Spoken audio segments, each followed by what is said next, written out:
Charlotte episode 11 में हम लोगों को दिखाया जाता है कुमुगामी के साथ ओटोसाका और बाकी लोग आ गए थे शुन्सुके के सीक्रेट बेस पे। वहाँ पे शुन्सुके उन लोगों का स्वागत करता है और कहता है हम लोग काफ़ी समय से नहीं मिले।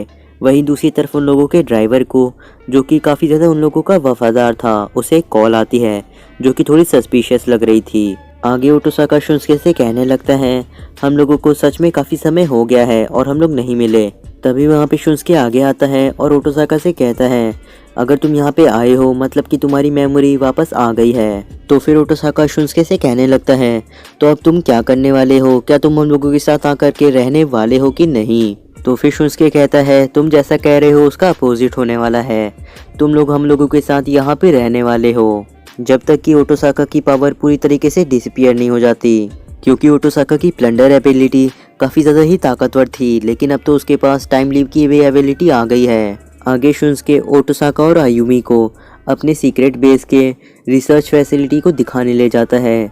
तभी ओटोसाका को वहाँ पे वो प्रोफेसर भी मिलते हैं जिन्होंने ओटोसाका की मदद की थी एक बार। फिर उसके बाद वो लोग बात करने लगते हैं कि यहाँ पे तुम लोगों की एबिलिटी को ठीक करने के बारे में रिसर्च चल रही है। तो फिर ओटोसाका कहने लगता है क्या हम लोगों को कोई डिजीज़ है कि यहाँ पे उस डिजीज़ की वैक्सीनेशन की तैयारी चल रही है। तो फिर वो प्रोफेसर कहने लगते हैं हाँ तुमने सही कहा, ये एक डिजीज़ है, इसलिए हम लोगों को पूरी दुनिया के लोगों को पूरी तरीके से वैक्सीनेट करना होगा।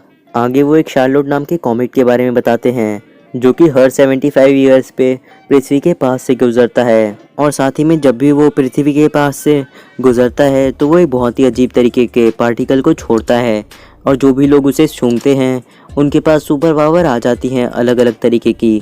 पिछली बार ऐसा 12 साल पहले हुआ था। तो फिर शुन्सुके ओटोसाका से कहने लगता है ये वही समय था जब हम लोगों को अपनी पावर मिली। उसके बाद शुन्सुके आयुमी के पास जाता है और उससे कहता है कि वो उसका बड़ा भाई है। आयुमी भी मान लेती है और कहने लगती है कि आज से वो शुन्सुके को बड़े भाई शुन बुलाएगी। आयुमी के हाँ कह देने की वजह से ओटोसाका काफ़ी ज़्यादा हैरान हो जाता है, क्योंकि उसे नहीं लगा था कि आयुमी ऐसे ही मान जाएगी किसी को भी अपना बड़ा भाई बनाने के लिए। फिर वो सभी लोग जाकर के बाकी लोगों से मिलते हैं और एक दूसरे को हाय कहते हैं। साथ ही में आयुमी को ये सारी चीज़ें काफ़ी पसंद आ रही थी। अगले सीन में वो सभी लोग एक जगह पे बैठे रहते हैं। तभी वहाँ पे कुमुगामी को एक नई पावर वाले इंसान के बारे में पता चलता है। तो फिर वहाँ पे ओटोसाका कुमुगामी से कहता है क्या मैं तुम्हारे साथ चल सकता हूँ। तो फिर सभी लोग उसको कहते हैं यहाँ पे सबसे ज़्यादा दिक्कत तुम ही को ही है, क्योंकि तुम ही सबके टारगेट होगे और सबसे ज़्यादा खतरा तुम्हें ही है, इसीलिए तुम बाहर नहीं जा सकते। अगले सीन में कुमुगामी अकेले ही जाकर के उस कार में बैठ जाता है जो कि फुरुकी ड्राइव कर रहा था, और वहीं पे उसे लगता है कि फुरुकी कहीं द गलत डायरेक्शन में ड्राइव कर रहा है। तो फिर वो जैसे ही कहता है फुरुकी उससे कहता है मेरी फैमिली को उन लोगों ने थ्रेटन किया है, इसलिए मुझे तुम्हें दूसरी जगह पे ले जाना होगा। तो फिर कुमुगामी कहने लगता है ये तो थोड़ी दिक्कत की बात होगी। अगले सीन में फुरुकी और कुमुगामी उस जगह पे आ जाते हैं जहाँ पे उन लोगों ने धमकी दे करके उन लोगों को बुलाया था, और वहाँ पे तभी दो लोग आते हैं और वो लोग कहते हैं अगर तुम्हें अपनी फैमिली को वापस चाहिए तो वहाँ से चले जाओ। कुमुगामी फुरुकी को वहाँ से जाने के लिए कहता है अपनी फैमिली के लिए, और फुरुकी कुमुगामी को सॉरी कहते हुए वहाँ से चला जाता है। आगे हम लोगों को दिखाया जाता है वहाँ पे एक बॉडी बिल्डर टाइप का इंसान आकर के कुमुगामी को मारता है और बेहोश कर देता है। आगे हम लोगों को अगले सीन में दिखाया जाता है उन लोगों ने कुमुगामी को बांध दिया था और उसे काफ़ी मारा था। साथ ही में उन लोगों ने उसे दवाइयाँ भी दी थी ताकि वो सारी बातें सच सच बोल दे। आगे वो लोग कुमुगामी को इंट्रोगेट करने लगते हैं और उससे पूछते हैं बाकी सारे पावर वाले लोगों की लोकेशन के बारे में। लेकिन तभी कुमुगामी उन लोगों से कहता है तुम लोग तो मुझसे ऐसे पूछ रहे हो जैसे कि ये तुम्हारी ही पावर है। तो फिर वहाँ पे वो इंसान आगे आता है जिसने कि कुमुगामी को मार करके बेहोश किया था, और वो फिर से कुमुगामी को मारता है और बहुत ही ज़्यादा मारता है, और कुमुगामी की मार खाने की वजह से इतनी ज़्यादा हालत ख़राब हो जाती है कि वो अपनी आंखें भी सही से नहीं खोल पा रहा था। लेकिन जब उसका दिमाग फिर से काम करना शुरू कर देता है सही से, तो फिर वो कहने लगता है मैंने सारी चीज़ें उन्हें बता दी क्या या फिर नहीं बताई, मुझे तो कुछ भी याद ही नहीं है। अगले सीन में हम लोगों को टोमोरी के अपार्टमेंट को दिखाया जाता है जहाँ पे टोमोरी नींद से उठ गई थी क्योंकि उसे लग रहा था कि कोई वहाँ पे आ रहा है। वहीं टोमोरी के अपार्टमेंट के गेट के सामने वो इंसान खड़ा था जो कि बार बार कुमुगामी को मार मार करके बेहोश कर दे रहा था। देन उसके बाद जैसे ही वो लोग अंदर आते हैं टोमोरी उन लोगों के ऊपर हमला करती है। लेकिन तभी वहाँ पे कुमुगामी को बेहोश करने वाला इंसान आ जाता है और वो टोमोरी को इतनी ज़ोर से मारता है कि वो काफ़ी ज़्यादा दूर जाकर के गिरती है और बेहोश हो जाती है। अगले सीन में हम लोगों को शुंसुके को दिखाया जाता है जो कि अपने ऑफिस में बैठा हुआ था। तभी उसे एक कॉल आती है और उस कॉल पे उसे धमकी दी जा रही थी कि हम लोग ये जानते हैं कि तुम इस कंट्री के सभी के सभी साइकिक्स के लीडर होना और सबसे ताकतवर साइकिक भी इस कंट्री के। ये बात हम लोगों को कुमुगामी ने बताया है और अगर तुम्हें कुमुगामी सही सलामत चाहिए तो हमारे पास आ जाना और तुम्हें कहाँ आना है ये तुम्हें फुरुकी बता देगा, साथ ही में तुम्हें वहाँ पे लेते भी आएगा। उन लोगों की बात खत्म होते ही शुंसुके फुरुकी को कॉल करता है और उससे पूछता है आखिर यहाँ पे चल क्या रहा है। तो फिर फुरुकी बताता है कि वो ऐसा कुछ भी नहीं करना चाहता था, लेकिन उन लोगों ने उसकी फैमिली को पकड़ लिया और उसे धमकियाँ दी उसकी बात मानने के लिए। तो फिर शुंसुके कहता है तुम्हें चिंता करने की कोई ज़रूरत नहीं, तुमने कोई भी गलत चीज़ नहीं की। वैसे मैं तुम्हारी फैमिली की प्रोटेक्शन की जिम्मेदारी लेता हूँ। आगे शुंसुके ये सारी बात जा कर के बाकी लोगों को बताता है। तो उनमें से ये लड़का उन लोगों को कहता है कि हम लोगों को ओटोसाका को वहाँ पे भेजना चाहिए क्योंकि वो वहाँ पे जा कर के सारी चीज़ों को संभाल सकता है और साथ ही में अगर वहाँ पे कोई भी इंसान हुआ जो कि पावर का इस्तेमाल कर सकता है तो फिर ओटोसाका अपनी पावर की मदद से उसकी पावर को ले लेगा और अगर कोई गलती हो जाती है तो फिर वो टाइम लीप का इस्तेमाल करके इस समय में पीछे वापस आ जाएगा। ये सारी बातें सुन करके शुंसुके थोड़ा सा सोचता है। फिर वो कहता है अब हम लोग की सारी उम्मीदें ओटोसाका के ऊपर ही टिकी हुई हैं। वहीं दूसरी तरफ हम लोगों को दिखाया जाता है कुमुगामी के साथ वहाँ पे टोमोरी को भी बांध करके रखा गया था। अगले सीन में हम लोगों को ओटोसाका को शुंसुके के साथ बात करते हुए दिखाया जाता है जहाँ पे शुंसुके उससे कहता है अब हम लोगों की सारी उम्मीदें तुम ही हो, तुम्हें जा कर के एक बार कोशिश करनी चाहिए टोमोरी और कुमुगामी को बचाने की। साथ ही साथ शुंसुके ओटोसाका को सारा का सारा प्लान समझा रहा था। तभी वहाँ पे ओटोसाका खड़ा होता है और कहने लगता है ये सारी बातें तुम क्या कर रहे हो, मैं एक चीटर हूँ और इससे ज़्यादा मैं कुछ भी नहीं हूँ। मैं कैसे जाकर के लोगों को बचा सकता हूँ इतने खतरनाक माहौल में।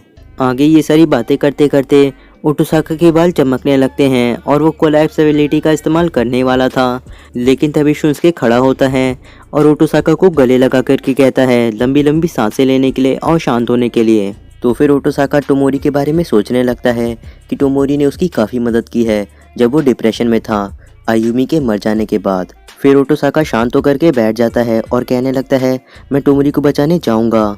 अगले सीन में ओटोसाका उसी रास्ते से जा रहा था जंगल में उस कार के पास जहाँ पे फुरुकी उसकी वेट कर रहा है। देन वो फुरुकी से मिलता है और उससे सारी चीज़ें पूछता है। फिर वो गाड़ी में बैठ करके उस जगह पे आ जाता है जहाँ पे फुरुकी ने कुनुगामी को छोड़ा था और वहाँ पे वो फॉरेनर्स भी थे। वो दोनों फॉरेनर्स फुरुकी को बता देते हैं कि उसकी फैमिली कहाँ पे है और उस जगह की चाबी भी दे देते हैं क्योंकि उन लोगों ने उसकी फैमिली को बंद करके रखा हुआ था एक जगह पे। आगे फुरुकी वो चाबी लेकर के ओटोसाका को सॉरी कहते हुए वहाँ से चला जाता है। साथ ही में ओटोसाका उसे कहता है अपनी फैमिली को जाकर के जल्दी से बचा लेने के लिए। उसके बाद ओटोसाका उन फॉरेनर्स के शरीर के अंदर जाता है अपनी पावर का इस्तेमाल करके और चेक करने लगता है कि उनके पास कोई भी हथियार है कि नहीं, लेकिन उन लोगों के पास कोई भी हथियार नहीं रहता है।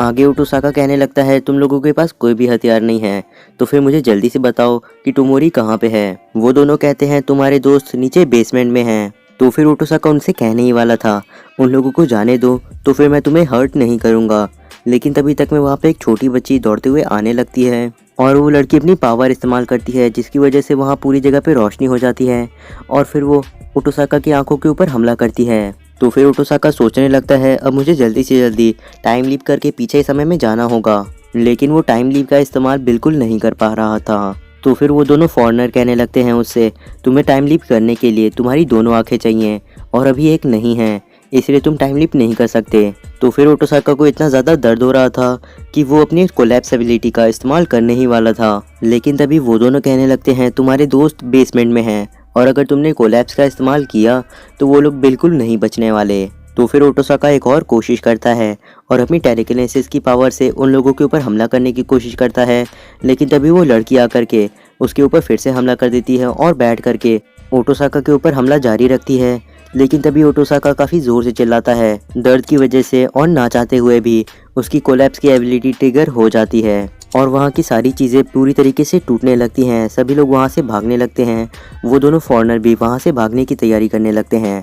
तभी हम लोगों को बाहर का सीन दिखाया जाता है जहाँ पे शुंस्के और बाकी लोग पहुँच गए थे ओटोसाका की मदद कराने के लिए। यही उन लोगों का प्लान था। लेकिन तभी जैसे ही उन लोगों को पता चलता है कि ओटोसाका ने कोलैप्स का इस्तेमाल किया है, इसीलिए वो लोग वहाँ पे चले जाते हैं और सोचने लगते हैं कि ओटोसाका ने ऐसा क्यों किया होगा। फिर वहाँ पे जब वो लोग ढूंढना शुरू कर देते हैं ओटोसाका को, तभी उन लोगों को वहाँ पे वो दोनों फॉरेनर मिलते हैं और उसके बाद ओटोसाका भी मिल जाता है। साथ ही में वो लड़की भी रहती है और सभी लोग बेहोश रहते हैं। ओटोसाका ने अपने आप को टेलीकिनेसिस की पावर से बचा लिया था एक सर्कल बना करके।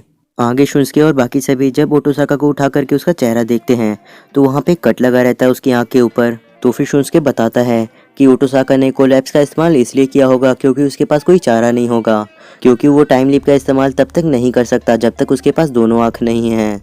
तभी वहाँ पे शुंस्के को बाकियों की आवाज़ आती है कि उन लोगों ने कुमुगामी को ढूंढ लिया है।